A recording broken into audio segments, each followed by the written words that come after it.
Okay, in this week's parsha start the life and times of Avrohom Avinu. Avrohom Avinu, on the surface, has a dual legacy that on the surface are not connected with each other, which can't be for reasons that we'll explain. It can't be that they have nothing to do with each other, but his dual legacy is faith in God. He taught the whole world to believe in God, and another part of his legacy is Chesed, kindness. He was amazing about bringing in guests, and amazing about kindness for all, and even begs for mercy for Sdom at the time. So our question is, are these two separate legacies, or is there a certain philosophical interconnection between Emunah and Chesed?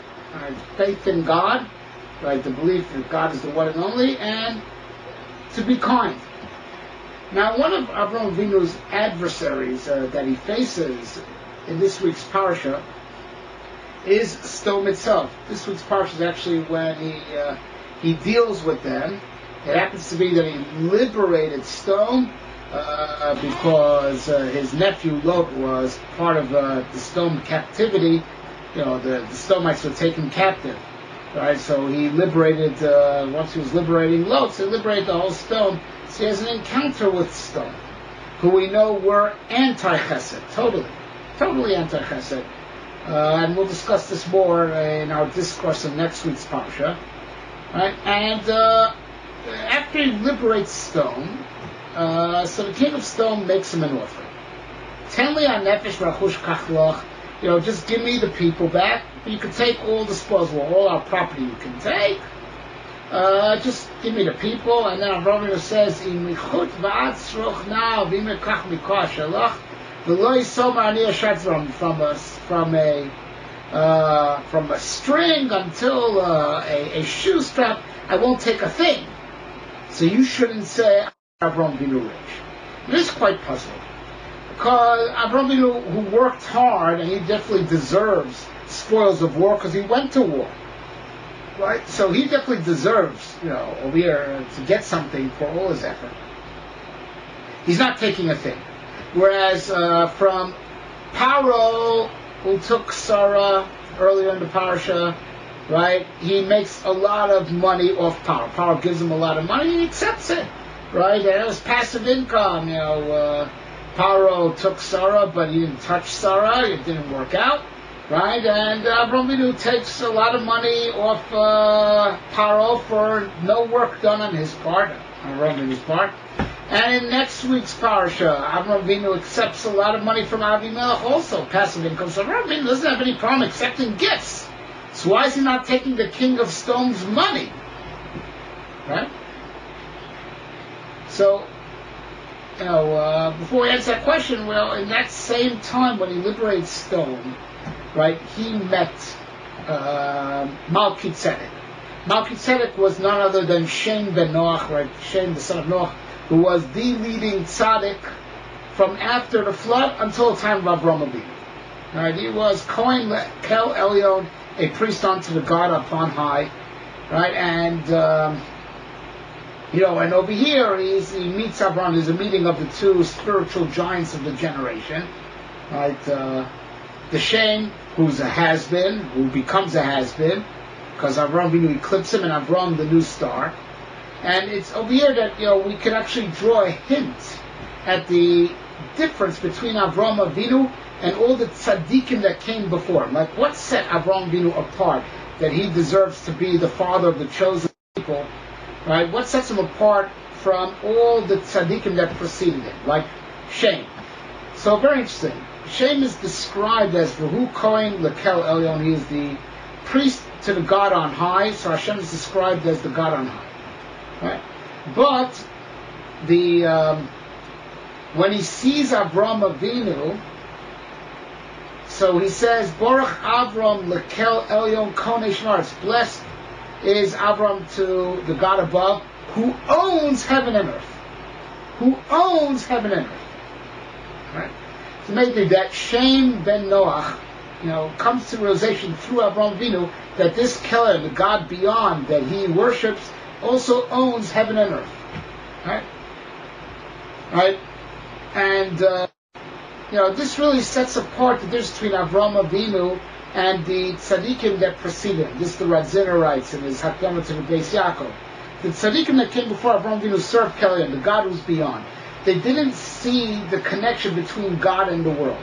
God is the God beyond. And the way that they served God also wasn't through mitzvahs as we know it. Avrohom Avinu starts keeping mitzvahs as we know. He even kept the mitzvahs before they were commanded, because they didn't see any connection between this world and God. Right? God is the God beyond, and the way they used to connect to God was, by meditation and all types of transcendental experiences, trying to break through this world to find they couldn't see God from within this world.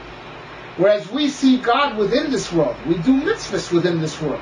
And that's what Chazal say. In the merit that God said that Avrohom Avinu says he's not taking a string, so the Jewish people got tzitzis. In the merit that Avrohom Avinu says he's not taking a strap, the Jewish people got tefillin. Right? We see God in this world. We see Him with, through the mitzvahs that we do. We connect to Him from within this world, and we reveal Him within this world. And that's what Avrohom Avinu did above and beyond all the tzaddikim that preceded him. They couldn't reveal God from within the world. That's why they didn't go out and preach as a function that they couldn't reveal God from within this world. That's why they didn't go out actively to preach to the masses the way Avrohom Avinu went out to preach, because Avrohom Avinu reveals God from within this world, and that's what mitzvahs are also. Right? That from within this world you can serve God, from within this world you can connect to God, you can reveal God within this world. And that's also what Avrohom Avinu says to stone, right, to the king of stone. He also swears by that exact same language. I lift up my hands to God above, who owns heaven and earth, that I swear by He who owns heaven and earth, the God beyond that owns heaven and earth, I won't take anything from you. Because stone, think about it.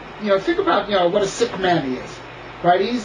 He is like, it feels like he's in a position. He was just a liberated prisoner of war by international law. He's Avrohom Avinu's slave. He was a slave to those who captured him. Avrohom Avinu liberated him. He's really a slave to Avrohom Avinu. And he's like making like a generous gesture. You could keep the money, just give me the people. As if he's anyone to say anything. He's there in his black and white, prison garb, with the ball and chain on his foot. And he's like talking like big, like, no, it's really my money, but I'll let you keep it. What do you mean? By international law, everything you own now belongs to Avrohom Avinu. Right? Stone can't deal with the fact that the world belongs to God. Right? Stone is putting an evil spin on the way the world was before Avrohom Avinu. The way the world was before Avrohom Avinu is that no one could see God from within the world. They worshipped the God beyond it. That was the good guys. And the bad guys, taking advantage that God is not revealed within the world, assume that the world belongs to them. Right? Avrohom Avinu sees his attitude. And he says, I'm not taking any money from you, because you'll always say, I made Avrohom Avinu rich. Because when Paro gave me money, he was willing to say, now it's Avrohom Avinu's money. When Abimelech gave money, he was willing to say, now it's Avrohom. It used to be my money, but now it's Avrohom's, and it's all Avrohom's. The king of stone thinks that the money is innately his, and he'll never make peace with the fact that he gave money to Avrohom Avinu. He'll always say, Avrohom Avinu is rich with my money. So if that's the way you think about it, I don't want to have anything to do with your money. Because you'll always think it's your money, even when it's in my pocket. You'll say, I'm rich, I'm sucking off your money, so I don't have anything to do with it. When Abimelech gave money, he gave it with a complete heart. Now it's yours. When Paro gave money, he gave it with a complete heart. Now it's yours.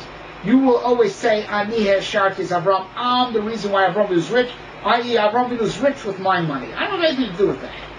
Right? What Avram Avinu reveals is that God is Konei Shamayim V'Aretz. He's the one who owns heaven and earth. He reveals God within the world. That's why he goes out to preach, because he feels he can do it. He can be successful in revealing God within the world. That's why Avram Avinu starts keeping mitzvahs, and he actually gets a mitzvah directly from God, the mitzvah of Milah. That's actually to reveal God even in the body. And he started keeping Baruch HaKodesh, through divine inspiration, all halacha. Right? And that's the whole kind of mitzvahs, revealing God within the world. And that's what the tzaddikim before Avram Avinu, they served Kelion, the God beyond. but they couldn't reveal God within the world. Avrohom Avinu reveals God within the world. And that's what the Mishnah in the 6th parak of Avos Darshans, and these psukim that all say, Konei Shemaim V'Aretz, that God has kinyanim b'olamo, God owns His world. He owns heaven and earth, and it brings one of these psukim that we quoted. It says Avrohom Avinu is also caused God to own the world, because Avrohom Avinu is the one who revealed it. And it also brings this pasuk of Baruch Avrohom Lekel Elyon Konei Shemaim V'Aretz, that Avram is the one that makes God own heaven and earth.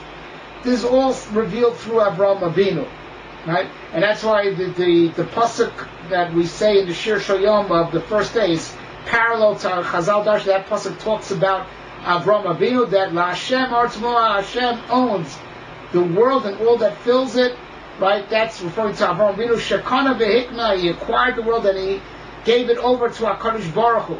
Right? He sought to reveal that HaKadosh Baruch Hu has a kinyan in everything. Right? So this explains everything. When Avrohom Avinu added to the world that the tzaddikim that lived before didn't, see and therefore didn't teach because they themselves couldn't see it, is that God owns the world and we can see that God owns the world. We could be real with that. Now, once you're real with the fact that God owns the world, you have no problem doing chesed. Right? You have a problem doing chesed. Right? You're reticent to give anything away if you think it's yours.